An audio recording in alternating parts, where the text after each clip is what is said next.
में हालात ऐसे महसूस कर रहा हूँ, चुनाव जैसे नज़दीक आ रहा है, क्योंकि हुकूमत तकरीबन हर मोर्चे पे फेल हो चुकी है और चुनाव के लिए मुझे अंदेशा इस बात का है कि अब हिंदू मुस्लिम माहौल उत्तर प्रदेश में बनाने की कोशिश की जा रही है। और इसी सिलसिले में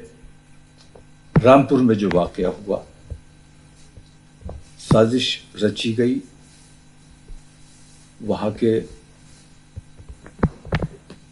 पुलिस प्रशासन ने उन लोगों पर जिन्होंने सीए के वक्त में हिमायत की थी, किसानों के आंदोलन की हिमायत करने वो लोग गए तो उनसे इतनी रंजिश और इतनी चिढ़ हो गई कि पुराने मामलात में उनको नोटिस जारी किए गए। और फरहत जमाली साहब का तो मैं ये महसूस करता हूँ कि उन्हें नोटिस भी इसी नीयत से नहीं दिया गया कि उन्हें गिरफ्तार करने की नीयत पहले से थी। बाकी लोगों को नोटिस दिया गया, उन्होंने अपने जवाब भी दाखिल किए, लेकिन इन्हें जवाब दाखिल करने का भी मौका नहीं दिया, नोटिस भी नहीं दिया। इन हालात में मैं ये महसूस करता हूँ कि जैसे अभी तक दरगाहें महफूज थी, खानकाहें महफूज थी, लेकिन चूंकि मुस्लिम अवाम का दरगाहों और खानकाहों से ज़्यादा अक़ीदत का मामला रहता है और यहाँ छेड़छाड़ से बेचैनी पैदा होती है, इसलिए उन्होंने दरगाहों की तरफ रुख किया है। दरगाहों के ज़िम्मेदारान की भी अब ये जिम्मेदारी है कि इस तरफ तवज्जो दें और सियासी फ़ायदे हासिल करने के लिए हुकूमत जिस किस्म की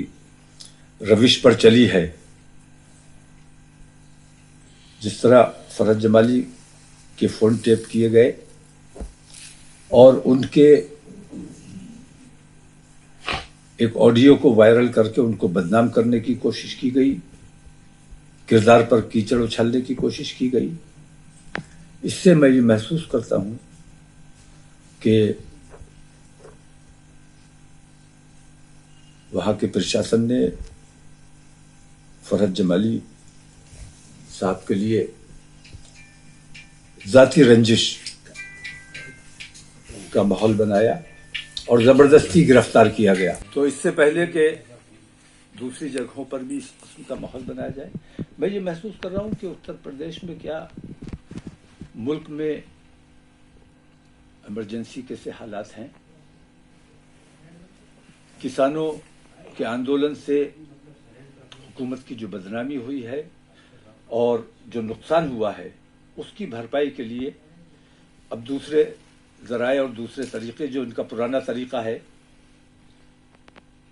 खालिस्तानी और पाकिस्तानी वाला माहौल बनाने की कोशिश की जा रही है। आज़ादी मैं महसूस करता हूँ कि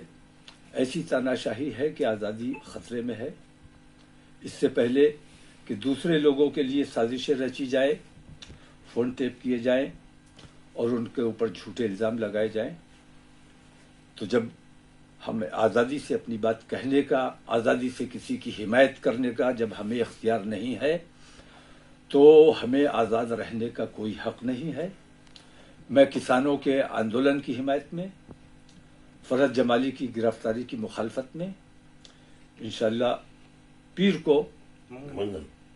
इंशाअल्लाह गिरफ्तारी दी जाएगी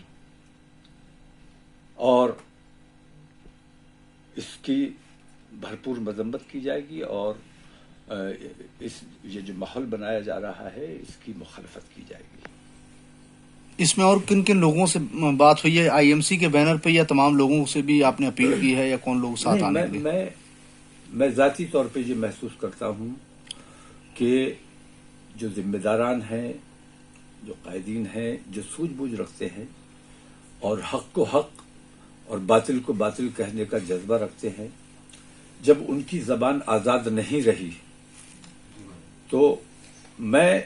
खुद गिरफ्तारी दूंगा। बाकी लोग आज़ाद हैं, जैसे चाहें फैसला लें। मैंने अपना फैसला लिया है कि इंशाअल्लाह पीर को, मंडे को इंशाअल्लाह एडीजी साहब के ऑफिस के सामने जाकर गिरफ्तारी दी जाएगी और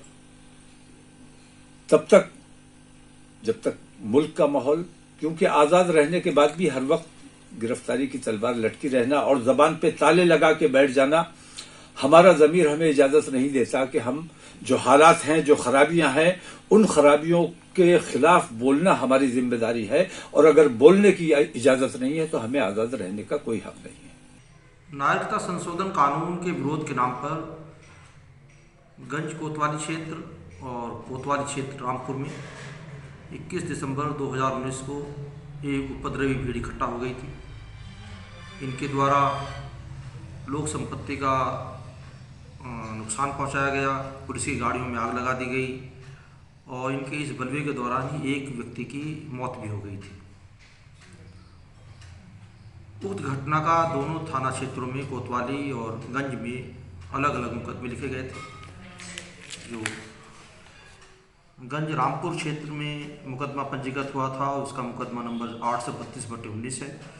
और ये धारा 147, 148, 149, 153, 353, 186, 188, 336, 436, 427, 307 IPC व 3/4 लोक संपत्ति क्षति निवारण अधिनियम व 7 CLA एक्ट का मुकदमा कायम हुआ था। इसी तरह से कोतवाली रामपुर क्षेत्र में उक्त धाराओं के अलावा 307 और 302 धाराओं में भी मुकदमा पंजीकृत हुआ था। इन दोनों मुकदमे में फ़रत अहमद जमाली, जो मोहल्ला हाफिज साहब की मजार बाजोड़ी टोला थाना गंज का रहने वाला है, उसे गंज पुलिस द्वारा आज गिरफ्तार कर लिया गया है और जेल भेज दिया गया है। विधिक कार्रवाई प्रचलित है।